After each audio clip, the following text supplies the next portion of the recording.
Nagpaabot ng agarang tulong ang Pampanga First Provincial Mobile Force Company, katuwang ang Regional Police Community Affairs and Development Unit 3 sa mga pamilyang labis na naapektuhan ng matinding pagbaha sa lungsod ng San Fernando, Pampanga. Nakibalita dyan si Police Corporal Giselle Rivera.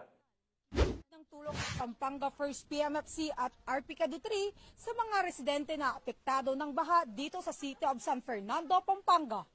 Pinangunahan ni Police Staff Sergeant Ryan Paulo Cortez ang relief operation kasama ang mga miyembro ng Regional Police Community Affairs and Development Unit 3 sa paghahatid ng serbisyo. Sa kabila ng malalim na tubig dulot ng walang tigil na pagulan sa probinsya ng Pampanga, ay lumusong sa baha ang mga pulisya upang maipabot ang munting tulong sa ating mga kababayan. Namahagi ang mga otoridad ng mga kilong bigas, dilatang pagkain at mga gamot laban sa leptospirosis bilang pananggalang sa mga sakit na posibleng makuha sa maruming tubig. Labis ang kagalakan ng mga residente sa natanggap nilang tulong at malasakit na ipinakita ng ating mga kapulisan.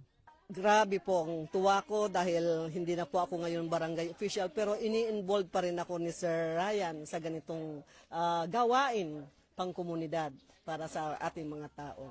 Maraming salamat po.